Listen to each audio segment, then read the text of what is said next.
வண்ண வண்ண பூவெல்லாம் வாசம் வீசி பூ பூக்கும், உன்னை போல ஒன்றுக்கும் வாசம் வீச தெரியாதே.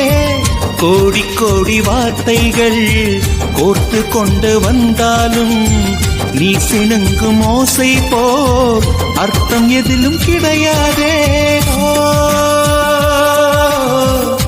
அழகே நீ வாய் பேச கீதம் என்பேனே, சங்கீதம் என்பேனே. பேசாத மௌனத்தை கவிதை என்பேனே, புது கவிதை என்பேனே. கடல் ஓரம் நீயும் வந்தால் புயல் வந்ததென்று அர்த்தம், நீ என்னை நீங்கிச் சென்றால் உயிர் நின்றதென்று அர்த்தம்.